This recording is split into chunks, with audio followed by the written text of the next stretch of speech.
Olá, pessoal. Eu sou o professor Anderson Gomes Vieira e hoje nós iremos estudar a respeito de dinâmica dos fluidos, em especial a equação da continuidade. Então, os fluidos, eles desempenham um papel muito importante na nossa vida cotidiana, como, por exemplo, ao ingerirmos água, estamos ingerindo um fluido, um líquido, responsável para que os aviões possam voar, para que os pássaros possam voar, responsável também pelo os navios possam transbordar, flutuar na água. Então, podemos definir então que um fluido é qualquer substância que pode fluir ou escoar. Podemos citar como exemplo um gás e a água. Então, existe uma diferença fundamental entre o sólido e o fluido, e essa diferença está relacionada com a estrutura molecular, ok?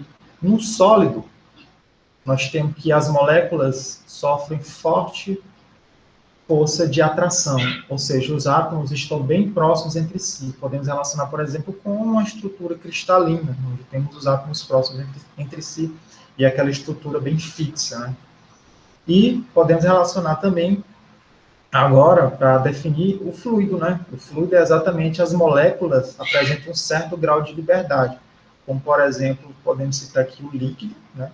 E o gás, que eles podem ter um formato próprio de acordo com o recipiente que irão receber esses materiais, né? Esse líquido ou esse gás. Bom, então, vamos adiante e trabalhar um pouco a respeito da equação da continuidade. A equação da continuidade, ela relaciona exatamente um problema que nós podemos ver, temos no dia a dia, como, por exemplo, o simples fato de ligar uma mangueira e diminuir a área com que aquele líquido está escoando por ela. Então, a partir do momento que nós colocamos o dedo na ponta da mangueira e vemos que a velocidade aumenta, nós temos uma relação direta entre área e velocidade. Vemos aqui, através dessa animação, essa pessoa que está girando aqui a ponta da mangueira, onde está variando a área com a qual o líquido, a água, está saindo. Ok? Então, temos então uma informação importante a respeito disso, que a massa do fluido, ele não varia durante seu escoamento, a massa ela permanece sempre constante. Então, vamos analisar o seguinte caso. Vamos imaginar, então, um escoamento laminar, onde temos um determinado tubo, onde eu tenho um fluido que sai da minha esquerda para a direita, onde ele sai de uma região A1, passando por uma região A2, onde nesse primeiro ponto A1 temos o fluido se desloca com velocidade V1, e no ponto A2 o fluido se desloca com velocidade V2. Então, o fluido que estava em A1, ele se desloca com a distância A1, que é V1 dt. É exatamente essa condição aqui que nós temos, onde esse fluido ele vai estar variando exatamente, né? Ele está se deslocando aí nesses pontos aí do tubo, ok? E podemos ver também que esse fluido, né? Esse fluido ele apresenta uma simetria cilíndrica, como se podemos considerar então que é um cilindro que através dessa área de seção reta que nós utilizamos aqui na figura, é um cilindro que está se deslocando dentro desse tubo. Então, podemos determinar que esse cilindro ele tem uma altura V1 dt, dessa forma eu posso determinar exatamente um diferencial de volume desse cilindro, né? Então, eu tenho aí dV1 para a região A1, A1 V1 dt, e dV2 é igual a 2 V2 dt. Bom, o que é importante notar e dizer que a vazão é constante nessa situação, ok? A vazão é constante e eu tenho um fluido incomprensível, onde ρ é o mesmo em todos os pontos do fluido. ρ é a densidade. Como a densidade é a mesma, podemos relacionar com a taxa de variação de massa nesse caso. Como temos o valor de dV, podemos pegar esse conjunto de equações e substituir aqui nos valores de V e podemos determinar duas equações para esses diferenciais de massa, tanto na região A1 como na região A2. Então, podemos escrever dm1 é igual a ρ A1 V1 dt e dm2 é igual a ρ A2 V2 dt. Da seguinte maneira, né, como eu tenho um escoamento estacionário, significa dizer que eu não tenho variação de massa, dm1 é igual a dm2, eu posso igualar as duas equações. Igualando as duas equações, eu posso cancelar o ρ, que é o mesmo, e cancelar os valores de dt. E aí eu, então, fico com a expressão A1, V1 é igual a 2, V2, que essa é a equação da continuidade para um fluido incompressível, ok?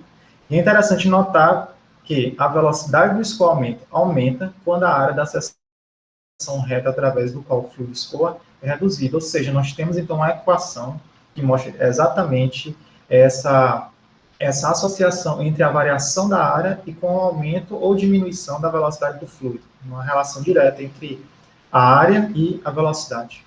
Bom, então, a partir daí, definindo então a equação da continuidade para o fluido incompressível, podemos determinar que esse produto entre A e V é a vazão volumétrica. E se eu multiplicar esse valor por ρ, eu tenho, então, a vazão mássica, né? Então, isso significa que o produto AV ele é constante para um fluido incompressível. Podemos também analisar agora uma situação para um fluido compressível. Generalizar, então, né? Então, podemos generalizar essa equação da continuidade em um caso onde tem um fluido que não é incompressível. Então, analisando da mesma forma, onde eu tenho um fluido com velocidade V1, passando pela região A1, e ele vai se locomover dentro da região do tubo e vai sair com a velocidade V2, ok? Passando por uma área 2. Nesse caso, eu considero, para um fluido que não é incompressível, eu considero a densidade, ou seja, eu não tenho uma densidade constante. A densidade é diferente, não é isso? Então, eu tenho uma equação da continuidade para um fluido compressível, onde eu posso discutir o seguinte resultado. Se o fluido for mais denso no ponto 2 que no ponto 1, ou seja, que ρ2 for maior que ρ1, a vazão volumétrica no ponto 2 será menor que no ponto 1. Ou seja, eu tenho que A2V2 é menor que A1V1. Então, eu tenho aí, então, a equação da continuidade para um fluido compressível. Ok? Então, nós temos aqui uma aplicação dessa situação do que a gente estudou a respeito da equação da continuidade através de uma simulação, que é usando o FET colorado, ok? Onde nós temos aí um experimento a respeito de pressão de fluido e fluxo, ok? Vou deixar isso como atividade, depois vou passar um roteiro experimental para exatamente abordar melhor esses conceitos. Nós temos aí, então, essa aplicação dessa simulação computacional, onde nós estamos mostrando aí, onde eu posso variar a vazão do fluido, aqui em cima, ok? Vemos aqui as partículas que compõem esse fluido, as moléculas que compõem esse fluido se deslocando, um determinado valor de vazão. Eu posso determinar também, por exemplo, a velocidade com que esse fluido passa exatamente por essas áreas, simulando o que a gente fez aqui nos exemplos, onde eu estou aumentando e diminuindo a vazão novamente, ok? Podemos aí analisar, por exemplo, um medidor de fluxo, saber a vazão e a área em que esse líquido está passando. Posso determinar a massa específica do fluido, podemos utilizar como, por exemplo, a gasolina, ou como mel. Então, altero a densidade, né, desse fluido aí, e posso analisar exatamente aí alguns pontos. E assim também eu posso determinar a pressão interna dentro do tubo, né? Então, é um experimento bem completo, que vai servir muito para auxiliar nesse estudo a respeito de dinâmica dos fluidos.